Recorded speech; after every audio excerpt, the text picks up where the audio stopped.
So today we're going to be talking about mastering difficult conversations. I posted this on all the different sites that probably all of you found this on as don't tiptoe around difficult conversations. In my 40 years of working in a leadership role, I have found over and over, this is a very popular topic because of the discomfort and the challenge that many people in leadership have with having conversations that sometimes can be perceived as difficult. And we're going to talk about a little of those psychological elements of it today. But most importantly, I'm going to lay out a roadmap, a structure, a bit of an architecture, and most importantly, some mindsets, hopefully to change some minds, how you think about having these conversations, and give you some tips on how to approach these in a way that overcomes any fear of a conversation going sideways on you. That is the purpose for today, but let's get into it. First of all, let me introduce myself. I'm Vaughn Sigmund. I'm the co-founder of Results-Driven Leadership. I've been doing this for about 10 years. I've been in leadership for going on 50 years now, but my expertise, everything I share in all my books, all of my blogs, all of my podcasts, all of my videos, everything comes from years and years of frontline experience. I never went to MBA school. Everything I share is frontline, real world stuff. I don't talk about theory. I'm a former CarMax executive, which CarMax is very proud, and to this day, for going on 30 years now, has been a Fortune 100 best places to work. I learned a lot from working in one of those environments. And a lot of what I learned, again, from working in that environment, I share with my audience, my clients, my students, and all the different things we do. At the end of the day, my mission is to improve the knowledge, skills, and tools that executives, managers, business owners have to give them the ability to have a more positive and higher impact on their organizations. I've always approached my business and throughout my entire career with the motto that no matter what business we're in the people business. And I found if you can become skilled and knowledgeable and confident at that aspect of the business, a lot of things fall into place and life and your career become much easier. Now, much of what is contained today is in my book, which is available for free on Amazon. We're going to send you a link. My fantastic executive assistant, Ashley, is attending today. She will send everybody links to everything I talk about today, along with a couple tools. But this is all available to you. We'll give you a link to go download this tool for absolutely free after this webinar. Hopefully you'll find some value out of that, but a lot of people have. And my mission today is to help introduce you to how to deal with underperforming employees, maybe disagreeing with your spouse at home or a significant other, negotiating with a difficult customer. These are all kinds of conversations that we tend to avoid, procrastinate, and maybe passively aggressively approach. I have found that is not a beneficial way of dealing with these situations because your emotions, your thoughts, the situation continues to build and build, and internally we start boiling and it builds and it builds, and we end up maybe saying things or behaving in ways that is not beneficial to us, but all this emotion is built up in us, or we're not dealing with the situation, and the situation will never get better unless we address it. But most people don't address it because they just don't know how. And again, my mission today with everybody that's attended, and I appreciate so much all the folks that have taken the time out of their busy schedules to join me today on this. My mission today is to give you some confidence. This takes practice. This takes you applying it, putting your foot out there, going after it. And listen, if it's something you're avoiding frequently, the first time you do it, you're going to be better using some of the techniques I share today, but you will not be perfect. You must keep practicing it. That's one of the reasons why I want to give you the book. I want to give you some other tools that come along with this. And as you practice it, you'll, like we do with anything in life, you'll keep getting better and more confident at it. Again, I had to learn how to do it. I was fortunate enough to learn how to have these conversations at a very early stage in my career. And I found how much it benefited me in just moving forward, getting things accomplished, letting people know where they stood. And most importantly, I didn't carry around the burden of that emotion of not dealing with the situation, because once again, it rarely ever fixes itself. So everything I want to share with you today has been utilized by me and many of the people I work with, my clients and my students, for over 20 years. I've trained hundreds of people on this, and I'm honored to give you all an overview of this today. So let's move a little bit further into this. Let's talk about what a difficult conversation is. It's anything you find hard or difficult due to fear of some negative outcome or consequence from it.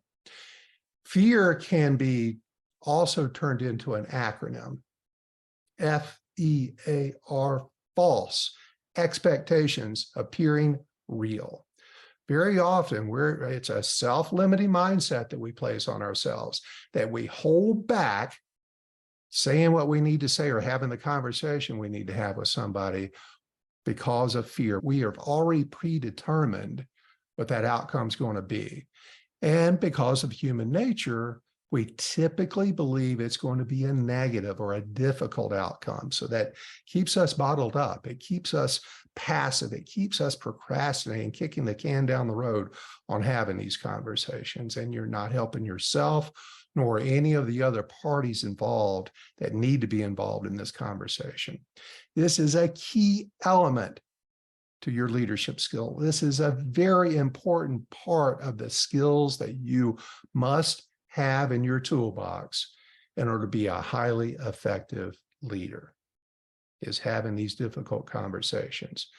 And I think as you practice some of the techniques I'll share with you today, you'll find that what you perceive today as potentially a difficult conversation becomes a much easier conversation as you build your knowledge and confidence around this. Because the dilemma we always face is we either avoid it or we confront it. We've got two choices. It's either fight or flight, right? And we will either delay or procrastinate what we fear. And as I mentioned earlier, our feelings will fester. Most importantly, we will rob everybody involved in whatever situation we need to talk about of any potential successful resolution. Whatever is happening will continue to live on, and the progress or advancement is unlikely to change unless we put ourselves into a situation of somewhat of discomfort and deal with it. But again, most people don't deal with it because they're not real sure how to. We also worry about confronting the problem and things getting worse. I can assure you that having done this for decades, having these types of conversations using the structure I'm going to share with you today, I can count on 2 or 3 fingers how many times the problem ever got worse. After having hundreds and hundreds of these conversations, because I was placed in a role that I very often had to have difficult conversations. It was either a performance issue, a planning issue, a disagreement between people issue, a disagreement I had with somebody else, either my boss or a peer or a direct report. We had to deal with it because we couldn't move forward without it. And I'm telling you, I cannot remember 2 or 3 times in decades that things ever got worse. They always got better. But to gain confidence, it starts with you changing your mindset first. We have to open ourselves up, have a little bit of a paradigm shift, because the problem isn't in your actions. It's in your thinking, what's preventing you from taking the actions. Our self-esteem, our predetermined outcomes are very powerful parts of our psyche. And that's what you're fighting. And what you're really fighting, the true reason behind all this, is the catastrophic mindset. Now, I'm no psychologist. I'm an armchair psychologist. I've been a study of people my entire life since I started running for office in elementary school. But it's back again. This catastrophic mindset tends to send us to what we perceive as going to be a negative outcome, back to false expectations appearing real.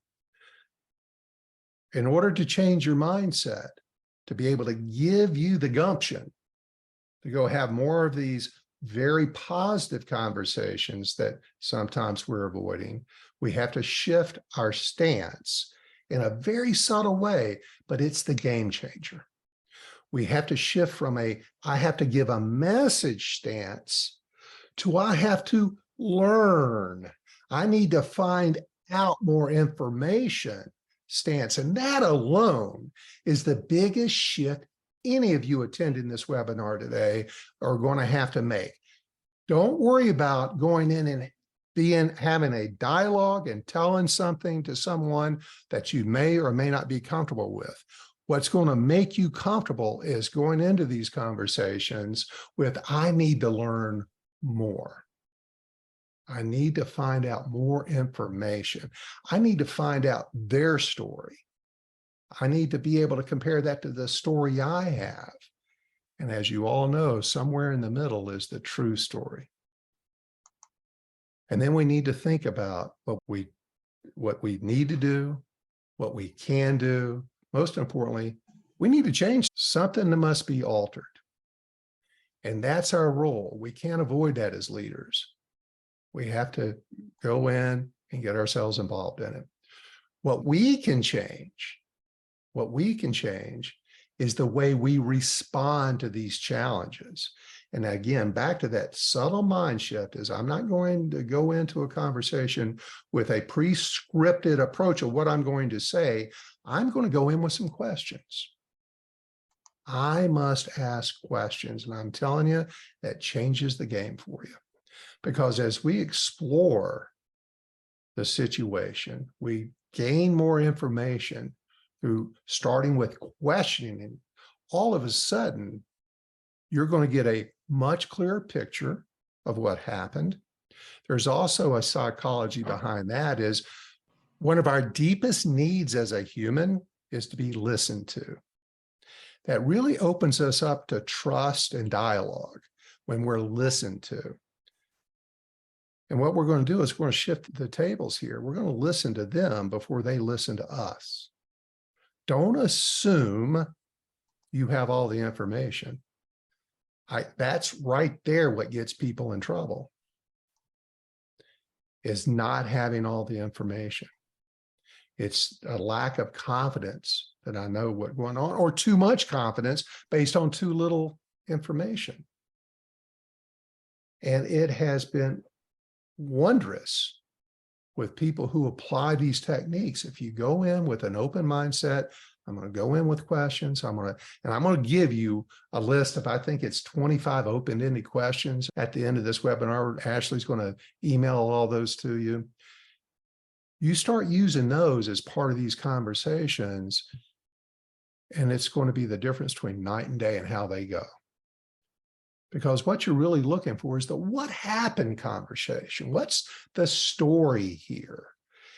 Going back a couple of slides ago, we can't assume we have all the information. We don't know everything. So you first must understand the truth assumption and avoid it. Don't assume you have all the information.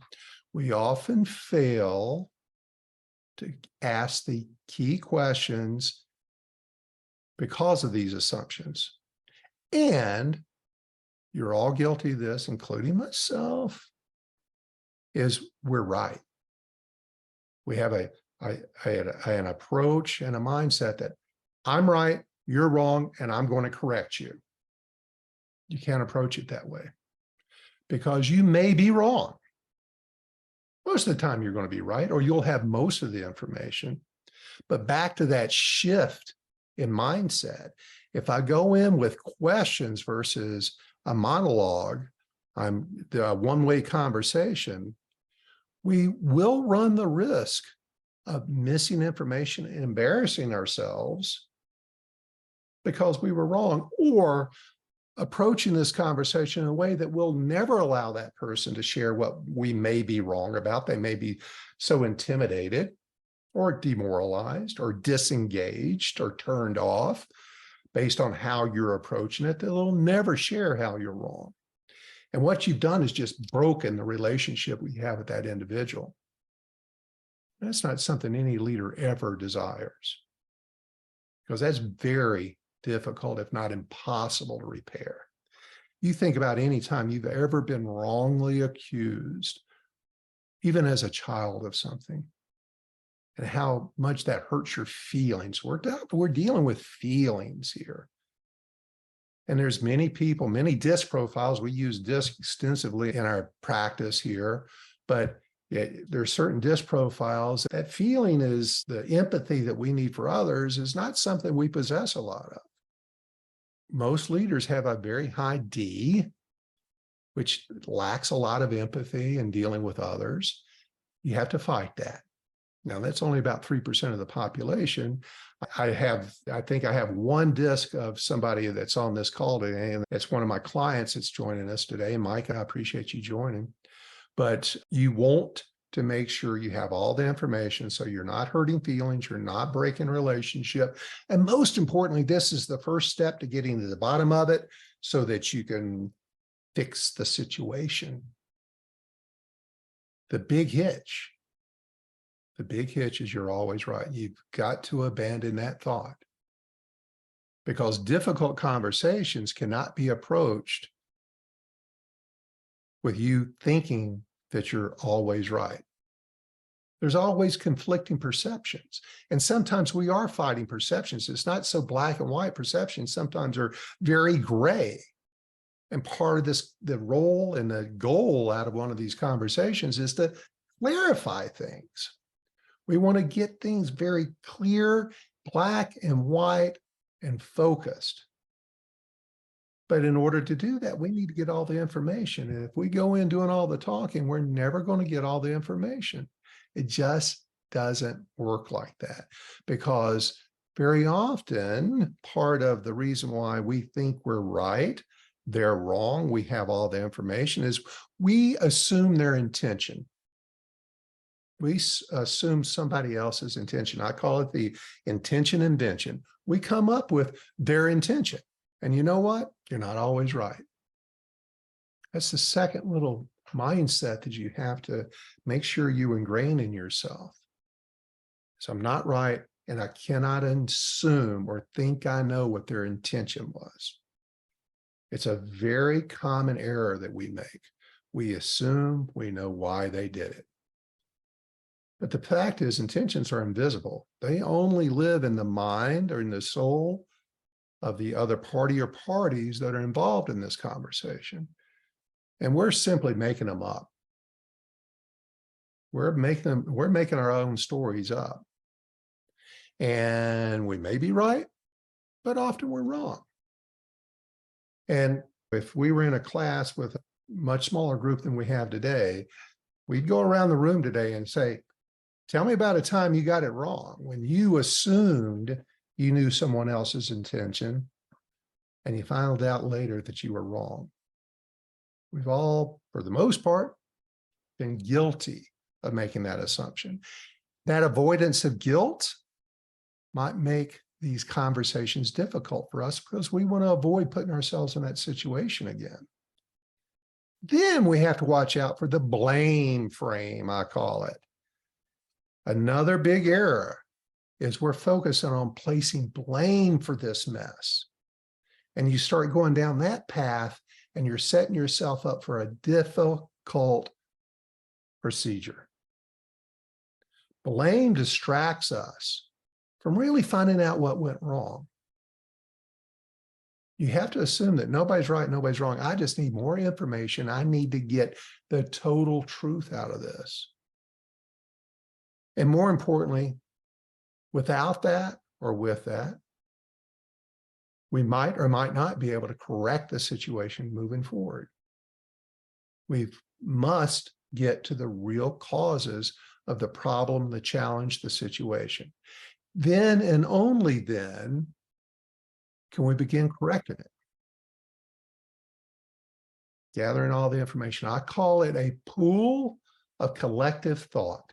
Imagine a pond of thoughts. And the more thoughts, ideas, experiences, words that go into that pool of thought, the more likely I am to have as much information as possible to guide me to an improved outcome. It's called collaboration in many circles. So it's really important you temper yourselves, ask questions. They need to be open-ended questions. We're going to go into that a little bit later. But always remember, these difficult conversations at their core, always about feelings. I'm sure most of you have heard the saying, it's not what you say, but how you make somebody feel. We're dealing with emotions. We're all emotional beings. We all are possessed with a lot of feelings. Some are a little more armored than others, but we can't always judge that. We can only deal with ourselves. And sometimes when our feelings are a little worked up, we behave or approach things in a way that's not going to be appropriate. The way I'm going to share with you today, and I'm sharing with you today, is going to give you a much more appropriate approach to having a very positive outcome from a conversation. Always keep in mind when we walk out of the conversation that we all feel good, we're encouraged, we're positive about the next step. Now, caveat to that, there's certainly conversations that need to be one way. They need to be the final conversation, because I've had all these very good conversations with you in the past, and whoever's on the other end of this conversation has chosen not to make the appropriate alterations to their work, their behavior, achieving their goals, or what have you. They've made a choice after you've had enough of these proper conversations. Yes, that gives you permission to say, hey, listen, we've talked about this 2 times, 3 times, 4 times. There's no change in this. Here's what's going to happen. If you don't, something negative is going to come with you. We'll probably have to send you down the road. Those rare conversations, yes, are going to happen. But very often, if you're having the kind of conversations I'm having or sharing with you today, you're less likely to ever get to that point, because you've given that other person the opportunity to get their feelings, their emotions, their encouragement, to maintain that level of trust that they have in you. And always remember, I've got to always get this in, is people work for people. They don't work for companies. Now, if you're the business owner, they still work for you. They don't work for the sign that's on the outside of the building. People work for people. And by the way, they leave bosses. You're in control of all this. You're in control of their retention, their productivity, the outcomes that they generate based on the trust and the encouragement, the motivation that you provide them, because you listen to them, you trust them. In order to be trusted, we have to grant trust. And a very important way of granting trust to someone is to listen to them. Give them the opportunity to talk and share their thoughts, their ideas, so that you have all the information, and don't make false assumptions. Now, let's talk about going into this conversation. I've talked about your mindset. Now we're sitting in front of somebody. Here's why the typical openings that maybe is the reason why you're attending this webinar today. Here's the typical opening that rarely, if ever, works. Because we begin with our own story. We have one story, our own story, and that's what we're beginning the conversation with. We describe the problem based on our story. And by doing so, we're going to trigger the emotions, the thoughts of the other person. And you know what happens when you trigger a negative thought or emotion in the person you're trying to make better? They stop listening. Now this conversation is a complete waste of everybody's time, because they're not listening to you. In order for them to listen to you, you must listen to them first. That's the math. When we trigger them, we threaten them. And we all know that when we feel threatened, we're either going to lash out or we're going to shut down. And that's not what we're looking for. We're looking for a dialogue that's we can collaborate and come out with a positive outcome from this conversation. Nobody benefits from anybody's failure. But if somebody's coming up short, yes, we have to have that conversation, but in a way that is most likely to change the course of their performance or the situation. By you in the beginning, starting with getting their story with questions and curiosity, being open-minded, you've not predetermined the outcome of this, you've not predetermined your story. If you go in open-minded, and this is more difficult for some than others, that opens up this conversation to much more likely be a positive conversation. But you don't want to set up a win-lose scenario if you go in with the assumption that everything. Fact is, rarely you do. And the collision, the wreck in all this comes.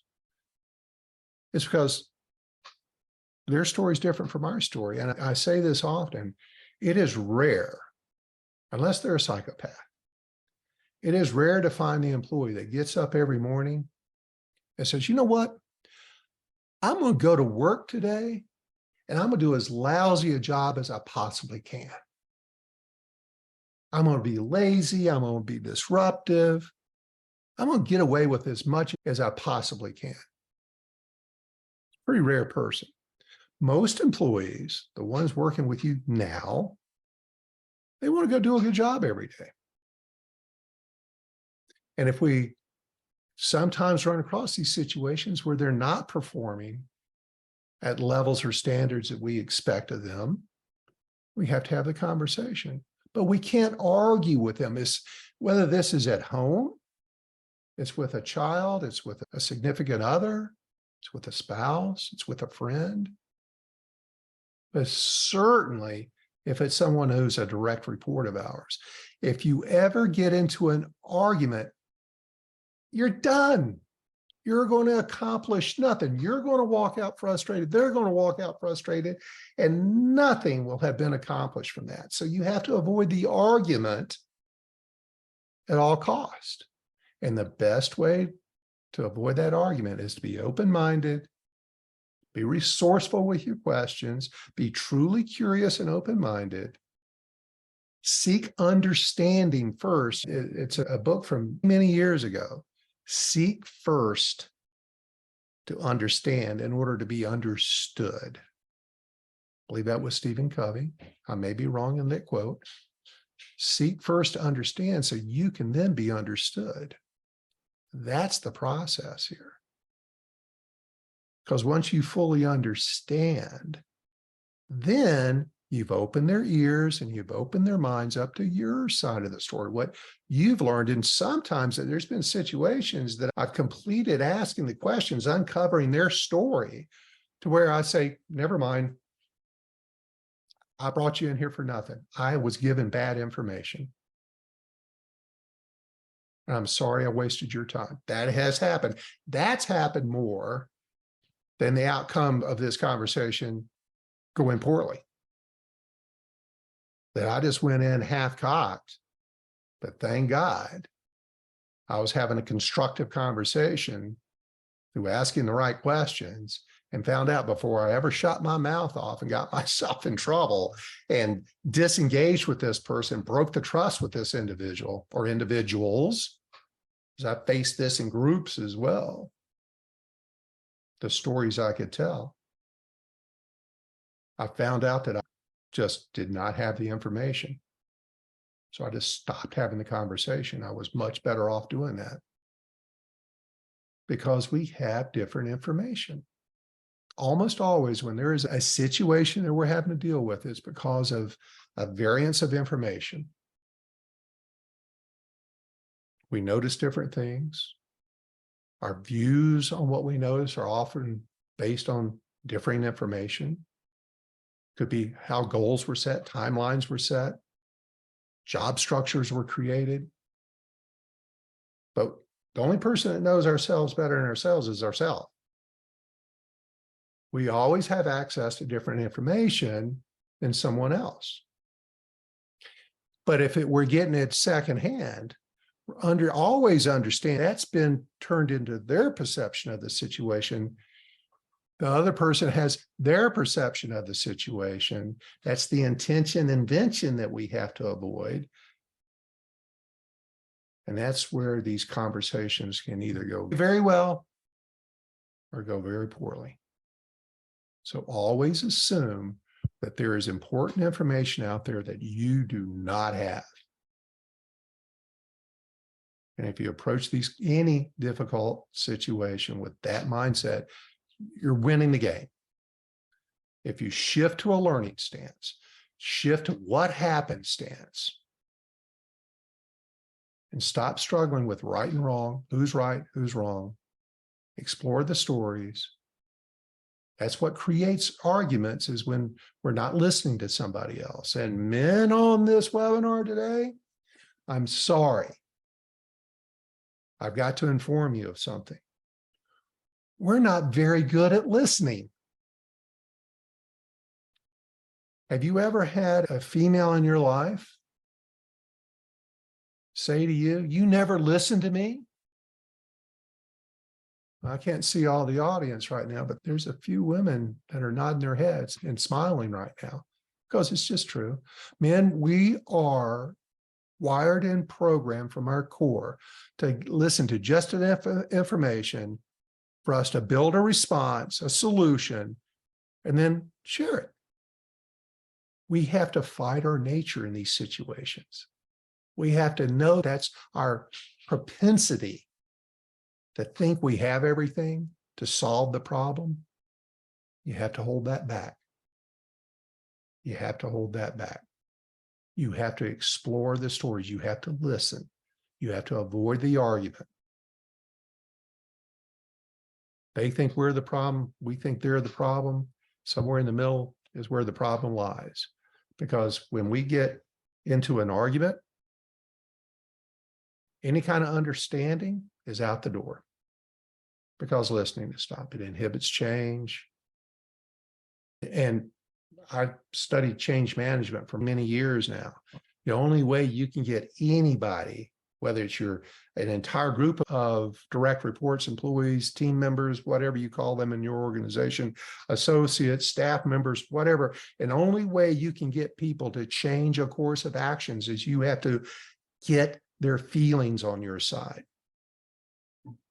And in this case where we've got a disagreement with somebody, we can avoid the disagreement by understanding their story first.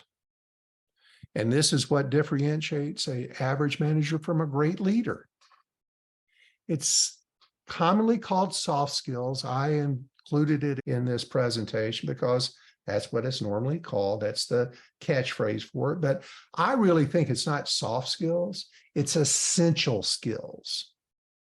It's the essential skills we must possess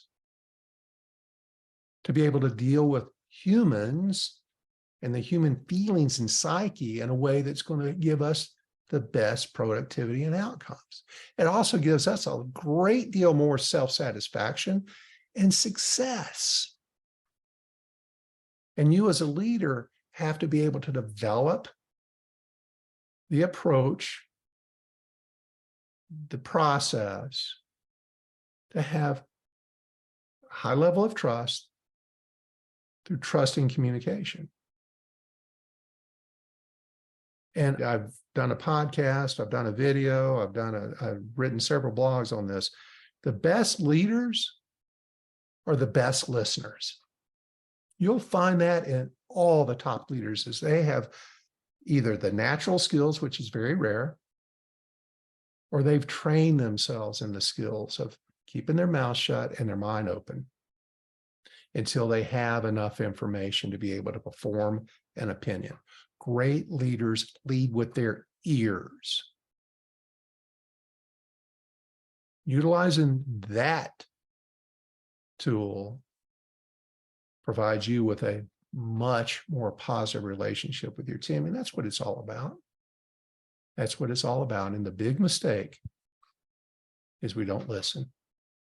If we go in with the wrong mindset, we're just letting them talk and we're not absorbing what they're saying. We don't really hear what they're trying to say.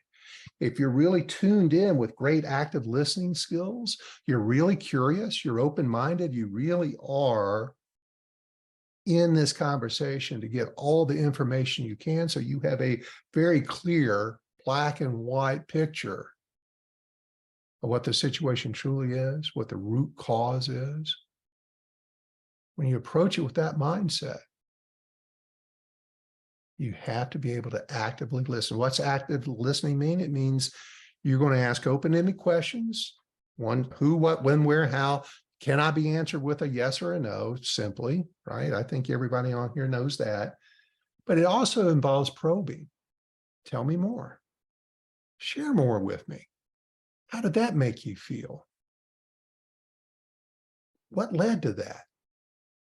What came next? Draw out information, probe and listen. And I also personally, I make a lot of notes. I think that's important too. Like I mentioned earlier, Ashley, my very talented assistant, is going to send out to you a list, and I guessed right, it was 25 open-ended questions for you to have practice questions. You're going to have at least a beginning of what types of questions. This isn't the essential list of questions. There could be thousands of them. This will get you started. But they're all open-ended questions that if you're going into a difficult conversation, a difficult situation that you truly want to resolve in a positive manner, sit down and do a little planning before you go in. Select some questions. Script yourself a little bit, if you will, based on the situation that, as you know it, of some open-ended questions to go in and start drawing out the information. And you start there and continue with questions until you feel like you've drained this other person's knowledge of the situation to the point where, okay, I've got a clear understanding of where they're coming from. I understand their story clearly. That may be 3 questions. It may be 33 questions. It's all situational. There's no right number of questions. But the more you can get out of them and understand before you ever share, you want to hold your cards until they've shown you their cards. And always hold your view as simply a hypothesis. Maybe the reason, maybe the situation, or may not. That's your view. Hold on to that. And then let it be formed as you get more information. And then be prepared for the paradigm shift. I cannot count, like I mentioned earlier, I cannot count how many times I've gone into situations and had a conversation with someone or a group of people where in the course of that conversation, my thoughts going into it were completely changed. I had a whole new perspective on things that I personally never would have come up with. I never would have thought of that on my own had I not started with their story. Also, back to what I've said multiple times now, and I know I'm repeating myself, had I not started with getting their story first and I'd gone in with my story first, I would have blown it. And that's often the reason why we don't have some of the conversations we know we need to have, because we just don't have the story, or we're not confident we have the story, or again, we're fearing a negative outcome. When you're getting negative outcomes with some of your conversations, I'm not going to accuse you of all of them, but some of your conversation, you're getting negative outcomes or a lack of change, or a lack of a more positive direction, because you're likely have been addressing it the wrong way.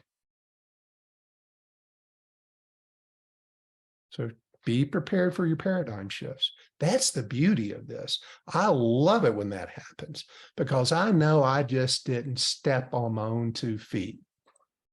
I didn't hurt myself or that other person.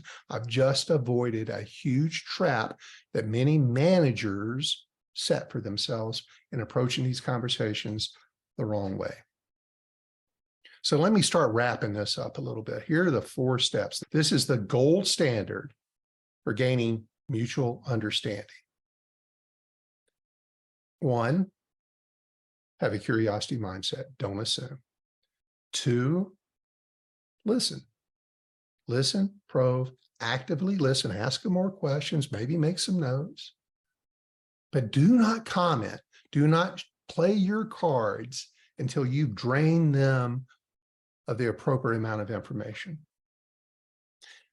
Side note, very often, once you've drained them of this information, if there's an emotional charge on their side, as you've allowed them to talk through their side first, you've drained their emotions so that by the time you're sharing your side of things, and in the end, agreeing on what's going to change, you've drained that emotion to the point where they're not going to respond to you emotionally. It's much less likely. It's almost like a jujitsu move. You hold your opponent down until they're drained of energy. That's what you're doing with listening to them. You're draining them of energy so they just don't have that spunk in them, that negative emotion in them. To make this a difficult conversation, you make it a very productive conversation. So actively listen, plenty of questions, then share your thoughts. Here's what I've heard. Here's what I think. This is what I've seen. Share your facts. And again, I'm going to revert back just 1 second. You only share your facts if the paradigm shift has not occurred, that you just see you have differing information. We need to get on the same page. Then you're going to share your facts. Then and only then. And in the end, the 4th step, and it's the most beneficial of all these steps, is you end with a collaboration. How are we going to fix this? How are we going to move forward in a more positive way? How are we going to create a win scenario?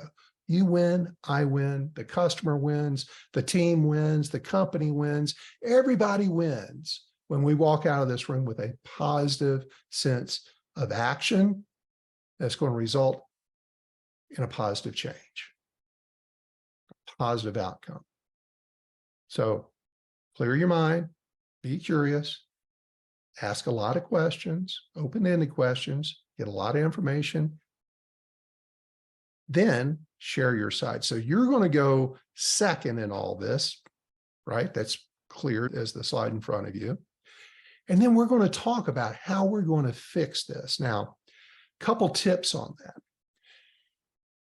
When I'm teaching folks how to properly performance manage somebody, either in a monthly, quarterly, annual review, a true performance management conversation is very similar to this, if not almost exactly the same in its architecture. But in the end, you always turn it back over to the person you're speaking with and say, okay, what do you want to do about this? What do you need to go work on? You don't tell them. You ask them, what are you going to go work on? What are you going to change? What are you going to do differently? What are you going to improve? What are you going to focus on so that we don't have this conversation again?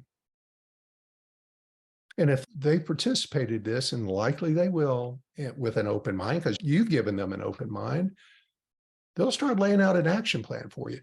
Don't make the mistake of telling them what they need to do. Have them tell you what they're going to go do differently to improve things. Subtle but powerful. Because think about it in your own mind. Are you more likely to go do something that's your idea or what somebody else told you to do? Because in a command and control society, you can get compliance, you can get consensus for short periods of time, but you cannot achieve long-term positive change through compliance. They have to be bought into it. It has to be what they have agreed to do, not what you told them to do. Keep that in mind. And if you've ever had an employee where you've had a strong conversation with them and they've nodded their head, I'm going to go fix it, boss. And they've gone out and for 2 weeks or a month, they've sprinted and they've done everything that you told them to do to get you off their back. And then slowly they start resorting back to their old behaviors. And pretty soon, 90 days, 6 months later, the same situation is back and you're having to deal with it again. And I'm sorry, I've got to be direct with everybody on this webinar today. Anybody's dealt with me before knows I'm a pretty direct guy. When your folks are struggling, it's your fault, not their fault. It's your responsibility to get them on track. The sooner you have these conversations to course correct them in the ways, the methods that I shared with you today, the more likely they are long-term to be a very positive contributor to you and your business. There is no delaying these conversations. You have to address it ASAP. Now, little caveat to that, make sure it's a pattern. We don't want to be managing one-offs. But once you've seen it 2 or 3 times, you know it's a pattern. We need to talk to them about this pattern. You've got dates and times. You've got your details on it. You've got your story. You go get their story. You marry these stories. And then we walk out of there with, what are we going to do to improve this? And it works almost all the time. Because the goal, the purposes of this conversation is one, to get a better perspective, get to share your thoughts. You don't get your thoughts don't get left out of this. Don't worry. You get to share your thoughts. Most importantly, you get to talk about, you need to collaborate on how to move forward together. It's one of the lines that is very powerful at the end of one of these discussions is you say, in order for us to move forward, you've told me you're going to do this. Did I get that correct? In order for us to move forward, you've told me you've agreed to do this. That locks it in for you. You've said, hey, in order for us to continue working together, you're just going to have to do what you told me you're going to do. And then the beauty of that is, if it ever does not get addressed, and it doesn't always work, nothing I share with anybody is 100% successful. This improves the likelihood of success dramatically. But if you're going to move forward, they need to know you mean business. You're not going to tolerate things. You don't do that in a mean, mad mode. You do that in a professional, encouraging mode. But you do it with this structure, and the likelihood of success blossoms. Help partner with them to figure it out. Have them tell you what their game plan is, what their action plan is. And a bonus to all this, if you can get them to write out their own action plan as to what they're going to go do. There's something magic about putting action plans in writing that makes them very real. It gives a tangibility to them that improves the likelihood of adoption. One last little warning in this. Until you practice this and got a really good poker face, watch your body language. As you're practicing, watch your eyes, watch your facial expressions, watch how you're leaning in and leaning out, how you're responding to things, because they're watching you. And your reaction to something is maybe and likely telling you you're not buying into what they're saying. Be careful of that, because you'll shut down the conversation. Watch your body language. You want to come out with a positive outcome. So in conclusion, the folks that have joined us today, you're here for a purpose. You wanted to learn how to have difficult conversations with better outcomes. I provided you a very small introduction to that. There's a lot more to this. Please download my book. Ashley will send you the link to it. There's more in there. If you want more conversation about that, I'm going to send you the link. Come talk to me. Talk to my partner, Eric. We'd love to talk you through a situation. We can role play together. That's free. We're not going to charge you for this because practice is how we improve it. Any new habit, and this is forming a new habit because you're breaking the way you used to do things, it takes time and it takes practice, just like anything. Stop intentionally. Think about how to go into these conversations with curiosity. Prepare yourself ahead of time with some open-ended questions. And again, I've given you some starter ideas. And then listen. And that is probably, of all of this, the hardest part, because we sometimes go into these emotionally charged or rushing. We're all busy. We got things to do. I don't have time for this. If you don't make time for it and allow for this to come out in a positive direction, you're just going to be dealing with it again, likely. So be careful with that. Don't rush through these. Wrapping things up. When you display these behaviors, these negative behaviors, it removes your credibility. Avoid that, because that absence of credibility and trust limits your effectiveness when you're trying to correct a situation. And your results are going to be limited until you stop doing those things. And again, it takes time and it takes practice. And it becomes so much easier. And your peers, your direct reports, others around you will start gaining confidence in you. And it's all about respect. This bolsters the level of respect others have for you. Remember earlier in the conversation, the listening skill is the essential skill of all highly effective leaders. And we can learn to listen. Let me just tell you, I had to learn to listen. Part of this all comes from today is for me realizing I was approaching conversations with my direct reports in a very unproductive way. And I set upon my own self-improvement plan. And I did research and I practiced and I did some more research and I took training, I took courses and I got better and I practiced it more and I got better and better to the point where every conversation I had was looked forward to. Almost every conversation I had a very positive outcome. And I never hesitated to have them. I was brave, I was confident, because I knew that when I had this conversation, it was going to be good. Although it may have the perception of being bad, even bad perceptions, everybody wants to do a better job. You're giving them the opportunity to perform at a higher level.